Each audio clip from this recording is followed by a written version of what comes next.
Powerful minds. प्यारे दोस्तों, यह किताब दुनिया और मेरे बीच ता-नेहिसी कोट्स द्वारा लिखी गई है। ता-नेहिसी कोट्स एक प्रसिद्ध अमेरिकी लेखक और पत्रकार हैं जिनकी लेखनी नस्लवाद, सामाजिक अन्याय और अमेरिकी समाज के जटिल मुद्दों पर गहरी दृष्टि प्रदान करती है। क्या आपने कभी सोचा है कि एक अश्वेत व्यक्ति के रूप में अमेरिका में जीना कैसा होता है? क्या आप जानते हैं कि नस्लवाद के खिलाफ संघर्ष कितना गहरा और व्यक्तिगत हो सकता है? दुनिया और मेरे बीच एक पिता का अपने बेटे को लिखा गया खत है जिसमें वह अपनी जिंदगी के अनुभव, अपने डर और अपने संघर्षों को साझा करता है। यह पुस्तक आपको एक ऐसी दुनिया में ले जाती है जहां हर कदम पर संघर्ष, आशा और डर का मिश्रण है।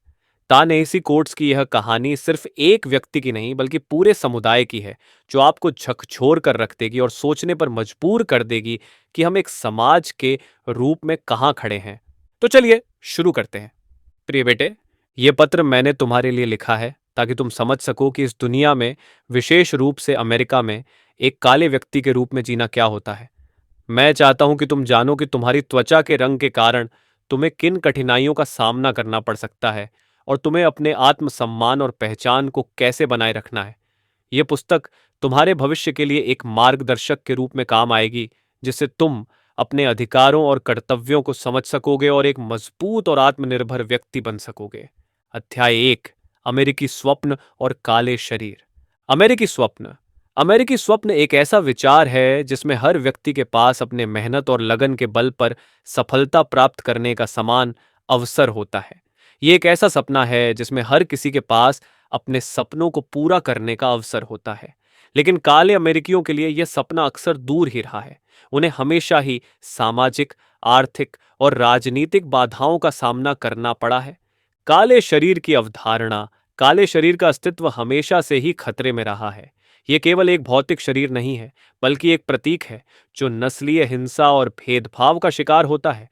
हमारे शरीर को हमेशा से ही नियंत्रण में रखने की कोशिश की गई है, चाहे वह गुलामी के समय हो या आज के समाज में पुलिस की बर्बरता हो। यह अध्याय इस पर ध्यान केंद्रित करता है कि काले शरीर को किस प्रकार समाज ने नियंत्रित किया और इसका हमारे मानसिक और शारीरिक स्वास्थ्य पर क्या प्रभाव पड़ा। अध्याय 2, ऐतिहासिक संदर्भ, गुलामी और पृथक्करण। अमेरिका का इतिहास गुलामी और नस्लीय पृथक्करण से भरा हुआ है। यह इतिहास काले लोगों के खिलाफ अन्याय और शोषण का गवाह है। गुलामी के समय से लेकर नागरिक अधिकार आंदोलन तक काले अमेरिकियों ने अपनी स्वतंत्रता और समानता के लिए संघर्ष किया है। इस संघर्ष ने हमारे समाज की बुनियाद को हिला दिया है और हमें यह सिखाया है कि कैसे अन्याय के खिलाफ लड़ना है। वर्तमान पर प्रभाव। इतिहास ने हमारे समाज में गहरे भेदभाव को जड़ें दी हैं। आज भी काले लोग उन नीतियों और प्रथाओं से प्रभावित होते हैं जो दशकों पहले स्थापित की गई थी। यह अध्याय इस बात की पड़ताल करता है कि इतिहास ने वर्तमान समय में कैसे भेदभाव और नस्लीय अन्याय को आकार दिया है। अध्याय 3, व्यक्तिगत प्रतिबिंब। बेल्टिमोर में बचपन। मेरा बचपन बेल्टिमोर की सड़कों पर बीता। यहाँ मैंने पहली बार नस्लीय हिंसा और भेदभाव का सामना किया। यह अनुभव मेरे लिए एक कड़वा सच था जो मुझे जीवन भर याद रहेगा। बेल्टिमोर में मैं रोजाना हिंसा, ड्रग्स और पुलिस की बर्बरता का सामना करता था। यह मेरे जीवन का एक ऐसा हिस्सा था जिसे मैं कभी नहीं भूल सकता। हिंसा का सामना। काले बच्चों के लिए हिंसा का डर हमेशा बना रहता है। यह डर न केवल बाहरी दुनिया से होता है, बल्कि अपने ही समुदाय से भी होता है। यह भय हमारे मानसिक और शारीरिक स्वास्थ्य पर गहरा असर डालता है। इस अध्याय में मैं अपने अनुभवों को साझा करता हूं कि कैसे मैंने इन चुनौतियों का सामना किया और उनसे उबरने की कोशिश की। अध्याय 4, शिक्षा और जागरूकता। शिक्षा की भूमिका। शिक्षा ने मेरी जिंदगी में एक महत्वपूर्ण भूमिका निभाई है। यह वह माध्यम है जिसने मुझे अपनी पहचान और इतिहास को समझने का मौका दिया। शिक्षा ने मुझे यह सिखाया कि कैसे अपने अधिकारों के लिए लड़ना है और अपने आत्मसम्मान को बनाए रखना है। काले इतिहास और संस्कृति का ज्ञान। काले इतिहास और संस्कृति के बारे में जानकर मैंने अपने आत्मसम्मान को बढ़ाया है। ये ज्ञान हमें हमारे पूर्वजों के संघर्ष और उनकी उपलब्धियों को समझने में मदद करता है। इस अध्याय में मैं बताता हूं कि कैसे शिक्षा और जागरूकता ने मुझे अपने जीवन में महत्वपूर्ण निर्णय लेने में मदद की। अध्याय 5, डर और काले अनुभव। काले अमेरिकियों का डर। डर काले अमेरिकियों के जीवन का अभिन्न हिस्सा है। ये डर पुलिस की बर्बरता, नस्लीय हिंसा और सामाजिक भेदभाव से उत्पन्न होता है।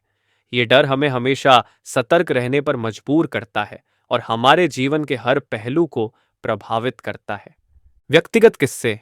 डर के कई व्यक्तिगत किस्से हैं जो इस अनुभव को और भी वास्तविक बनाते हैं। ये किस्से हमारी रोजमर्रा की जिंदगी का हिस्सा है और हमें सतर्क रहने पर मजबूर करते हैं। इस अध्याय में मैं अपने और दूसरों के अनुभव साझा करता हूं जो इस डर को दर्शाते हैं।